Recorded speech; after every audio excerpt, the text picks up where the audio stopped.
Eu sou autor do livro As Letras de Alice. Eu sou especialista em produção, adaptação e transcrição de livros em braille. A ideia desse vídeo hoje é a gente falar um pouco da produção desse livro, falar do meu trabalho na transcrição, na adaptação desses materiais em braille, mais especificamente de livros infantis em braille. Então a gente vai mostrar alguns livros, vai falar de algumas características principais, quais são os cuidados que tem que ter. A gente vai falar da produção especificamente também desse livro, As Letras de Alice, contar um pouco como foi a produção, falar do PROAC, Programa de Ação Cultural, por onde a gente conseguiu os recursos, né? A gente entrou no edital, no edital Realização e Publicação de Obra Infantil Inédita, que foi o 22-2022.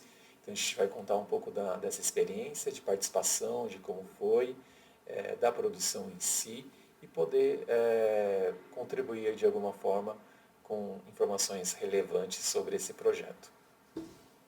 Então o livro é esse, As Letras de Alice. Vocês podem ver que tem o braille aqui na capa, mas ele não tem só isso, ele tem a letra ampliada, ele tem audiobook, ele tem libras.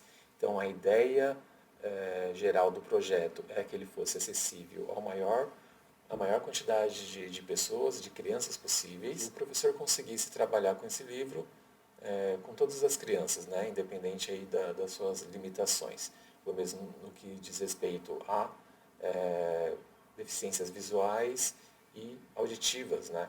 Então eu vou mostrar aqui alguns recursos que a gente apresentou, né, que é o Braille, letra ampliada, audiobook e libras.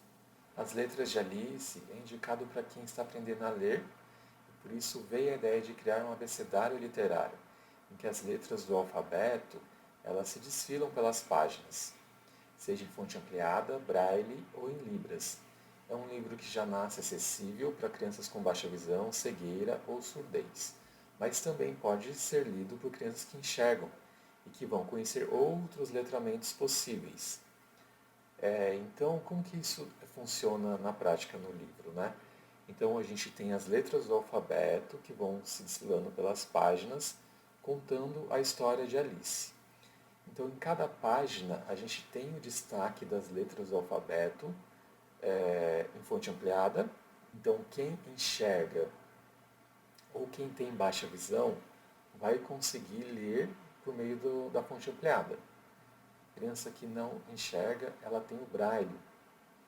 Então a gente tem até indicando aí para quem estiver acompanhando a criança, seja o professor, seja o pai, a indicação do sinal em braille correspondente. Então a gente tem a letra A, e aqui é indicado no sistema braille, nesse conjunto de 6 pontos, o primeiro pontinho. Então isso vai acontecendo com todas as letras. E cada letra ela vai ocupar um espaço aqui, um conjunto desses espaços. A gente tem o sinal em datilologia em libras, correspondente à letra A. E a gente tem um QR Code, que vai apontar para um vídeo que tem a interpretação em libras da história, daquilo que está sendo narrado em cada página. A gente tem outros recursos também dentro do Braille, que são os desenhos. Então a gente fez o desenho em relevo. Esses desenhos têm algumas particularidades, né, que precisam ser seguidas para que eles tenham um mínimo de compreensão. Então a gente aqui está vendo, a gente percorre as linhas principais do desenho. Não adianta ser um desenho muito detalhado, colocar muita coisa, porque vira um emaranhado de linhas em braille, né? Então a gente tem que simplificar o máximo possível. A leitura do desenho em relevo, ela precisa ser mediada. O aluno não vai simplesmente passar o dedo aqui e compreender tudo que está aqui, como a gente tem dentro do nosso repertório visual. Então ele precisa que alguém ajude a identificar cada coisa, né? Falar, aqui é uma janela, né? Aqui embaixo é uma porta, ou então o Cauê, nosso personagem. Então ele tem que dizer, aqui é a boca, alguém tem que estar dizendo para ele conseguir identificar. Tenta priorizar desenhos assim, que sejam de frente, que não tenha braços cruzando, né, na frente do corpo, ou então o corpo está de perfil. Por exemplo, esse aqui a gente sabia que ia ser mais difícil fazer, porque ela está em movimento, ela está ali quase que de perfil mesmo, na lateral do corpo, então seria mais difícil compreender. Embora, né, a gente tenha aqui elementos simples, né, como a bola, o próprio rosto, mas ficaria mais difícil essa compreensão. Então, o ideal é que seja desenhos mais simples como esses. Aqui, né, que a gente tem uma série de coisas aqui, né? Eu tenho as ondas do mar, eu tenho o barco, ela tem segurando o livro. É um desenho pequeno. Se a gente olhar pelo verso do outro desenho, a gente vê a espessura da linha que é feita, né? Então imagina essa espessura percorrendo esses contornos aqui, essas linhas do desenho. Ia ficar tão junto que seria impossível não só de compreender, mas de percorrer mesmo. Então imagina esse olho, o nariz, a boca. Então não teria espaço suficiente para isso. Então normalmente desenhos assim pequenos, com muitos detalhes, a gente não faz porque não vai ficar compreensível e tem uma impossibilidade técnica mesmo, de espaço físico. É um desenho bem grande, ele tem linhas mais simples, né, dos braços, mesmo o rosto dela tendo os óculos, ainda tem espaço suficiente para percorrer com o dedo. Então isso vai, numa leitura mediada pelo professor ou pelo pai, a criança vai percorrendo aqui e vai tentando compreender, né? Claro que isso tem um efeito lúdico no livro, não é algo determinante para a compreensão da história, né? Isso também é interessante. Quando a gente tem algum elemento que está mais na ilustração do que na história contada, aí a gente tem que fazer a descrição da imagem. A gente tem que dizer o que está acontecendo naquela cena, principalmente se for importante para ela compreender a história. A gente aproveitou especificamente nesse livro para colocar as descrições das imagens também dentro dos QR Codes. Ao acessar o QR Code, a criança vai ter acesso por meio de um celular, e aí, claro, ela depende que alguém tenha esse celular, o pai, o professor, que consiga mostrar para a criança com deficiência auditiva a interpretação em Libras. Nesse vídeo também a gente vai ter a narração e na página desse vídeo a gente tem a descrição de imagem que pode ser acessada.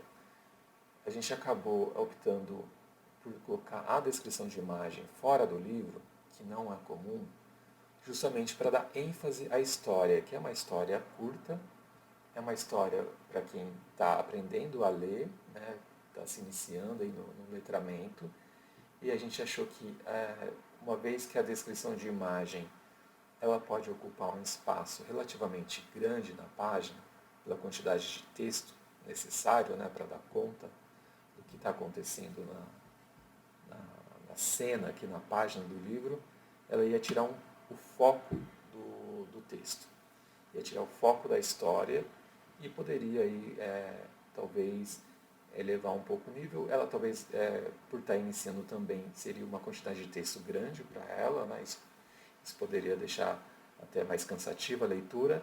Então a gente preferiu focar na história, em braille, né? E deixar a descrição de imagem num outro espaço que é acessado pelo QR Code. E aí ela pode obter ajuda aí do pai ou do professor. Então eu vou fazer a apresentação desse recurso do QR Code, que ele aponta para uma página da internet do nosso servidor, né, do nosso site. Então a gente tem recursos aqui visuais, auditivos e também da descrição das imagens. Vamos acompanhar aqui. Do lado esquerdo a gente tem a página número 3 do livro. Percebam que não há braille nela, né, porque o braille se realiza na impressão. Então a gente tem aqui a página apenas com a fonte ampliada, com recursos do QR Code e a datilologia em braille simbolizando a letra A e o sinal em braille também aí da letra A, sinal visual, tá? Então vamos ouvir, ver e ouvir, no caso, né? Alice, atenta! Essa narração de fundo é da Helena Rito. Para quem não conhece, a Helena Rito é a Doroteia do Quintal de Cultura, né, o programa da TV Cultura, e a gente conseguiu essa narração de história por meio da voz dela. E a interpretação em Libras é feita pela Sabrina Caires, tá? Então eu vou mostrar aqui a descrição da imagem e aí vocês acompanhem aqui pelo lado esquerdo, tá? Então vamos lá. A imagem de Alice, a mesma menina da capa, uma garotinha negra com os cabelos presos em Maria Chiquinhas. Ela tem grandes olhos pretos e seus lábios são grossos. Ela está com um vestido verde de alças, camiseta rosa por baixo e sandálias brancas. Uma de suas mãos está na cintura e a outra ao lado do corpo. No canto inferior direito da página, há uma célula braille com destaque para o ponto 1, representando a letra A, e o sinal da letra A em Libras, mão fechada com o polegar ao lado do indicador. Então, qual foi a ideia de a gente colocar a descrição das imagens à parte do livro?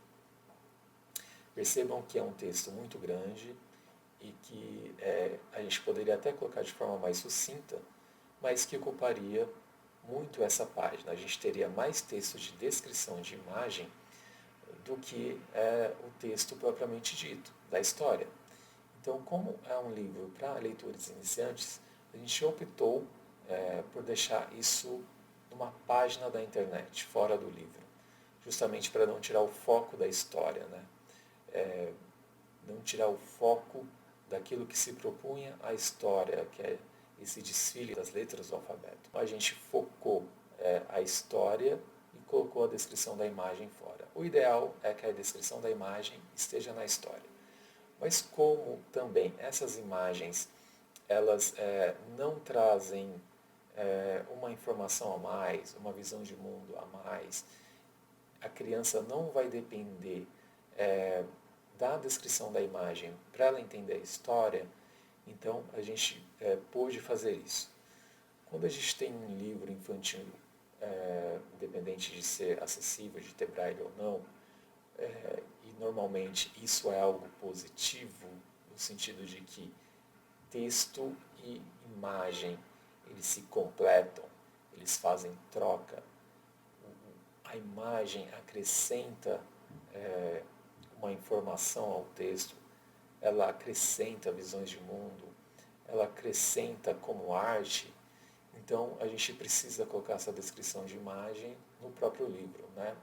Quando a gente está se referindo aí à produção de livro em braille. Justamente porque a ausência dessa descrição de imagem vai comprometer o entendimento da história para a criança ou para o adulto com deficiência visual que estiver acessando ali por meio do texto. Deixa eu falar agora um pouco do nosso projeto no PROAC. A gente participou do edital 22 de 2022. Hoje é dia 6 de dezembro, né, de 2023 e a gente está encerrando agora esse programa. A gente estourou um pouquinho no nosso prazo, não cumpriu ali o planejamento como a gente tinha feito na apresentação do programa, mas a gente já tinha até pedido uma prorrogação de 60 dias, que estava previsto no próprio edital, mas o PROAC ele liberou mais 6 meses para todo mundo. Não é uma coisa que deve acontecer todos os anos, mas pelo menos 60 dias a gente tinha e seria suficiente para terminar. Lembrando que o prazo total seriam de 12 meses e eu vou falar um pouco desse nosso projeto agora, né? Dos seus desafios, falar um pouco do orçamento também. Acho que pode ter algumas informações relevantes. O nosso projeto, ele contemplava a produção de um livro infantil acessível para crianças com deficiência visual e auditiva, sob a forma de um abecedário literário. A gente até pensou inicialmente fazer uma coleção, né, já que a gente começou aí pela letra A, né, acho que é uma ideia interessante aí para o futuro. O que a gente previu nesse projeto? A produção de 1.000 exemplares, 700 deles a gente distribuiu para as escolas do estado de São Paulo, escolas públicas. Todas as escolas? Não seria possível. Para quais escolas então? Para todas as escolas que tivessem alunos com deficiência visual ou auditiva. Então, o que foi necessário fazer? Pedir uma planilha dessa relação de escolas junto ao MEC, junto ao FNDE. Então a gente fez esse pedido, não é algo tão simples, você precisa percorrer um caminho aí dentro do próprio site deles, e aí fazer esse pedido e pode demorar um pouco. E mesmo quando a gente recebeu essa planilha, é uma planilha desatualizada, de anos anteriores. Então, o que foi necessário fazer? A gente ligar nas escolas e fazer essa confirmação, que a gente não previu no orçamento, porque foi necessário pagar alguém para fazer essas ligações. Então, qual que é a primeira lição aí? Que provavelmente vai haver alguma coisa dentro do seu orçamento que não foi previsto. E aí você tem a opção de fazer esse pedido, né, junto ao gestor do PROAC, de algo que não estava previsto, de fazer uma readequação. No próprio edital fala que você não precisa pedir alteração se você precisar fazer uma readequação de 20% sobre aquele item que foi previsto. Tá? E aí é possível isso. Mas como a gente não previu esse item de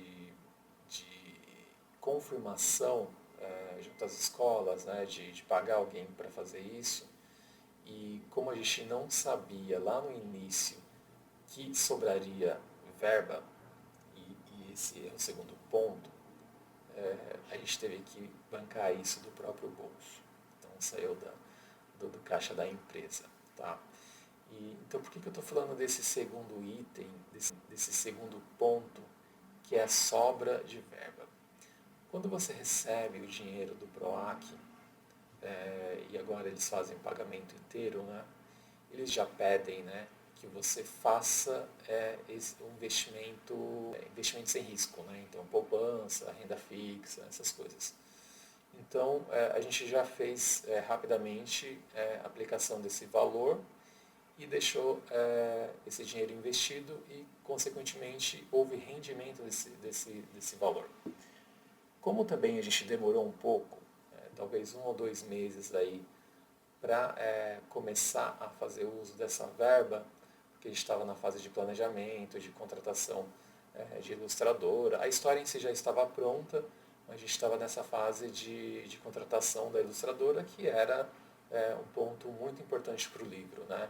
Então, por mais que a gente já tivesse a história, já tivesse alguma previsão de como a diagramação ia ocorrer desse projeto, ainda a gente não tinha ilustrador. Então a gente demorou um pouco mais do que o previsto, para conseguir encontrar uma ilustradora dentro do perfil que a gente estava imaginando.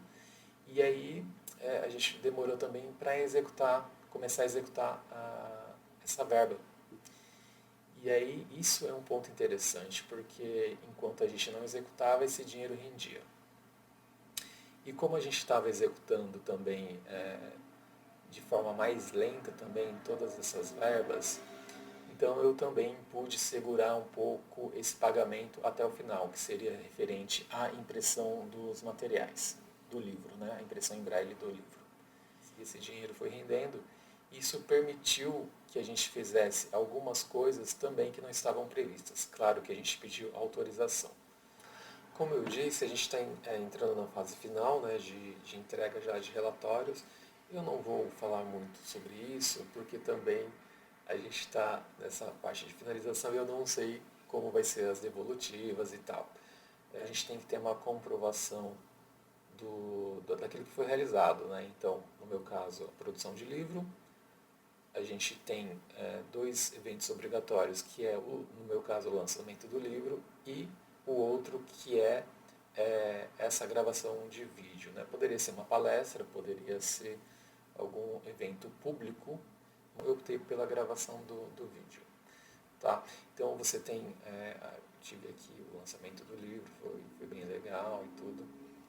E aí você tem a comprovação da produção, então tem uma série de itens que você precisa ali cumprir dentro da prestação de contas, mas eu não vou me ater muito a isso, porque a gente está justamente nessa fase, pode ser que tenha algumas coisas ainda a serem corrigidas. Então eu me despeço por aqui. Espero que esse vídeo possa ter contribuído de alguma forma, seja para você produtor cultural que esteja querendo inscrever algum projeto seu, seja para algum designer que esteja produzindo material em braille, para escritores que estejam fazendo seus livros e pensem em torná-lo acessível. Enfim, espero ter podido contribuir de alguma forma com um projeto que vocês venham a fazer, principalmente projetos de livros acessíveis.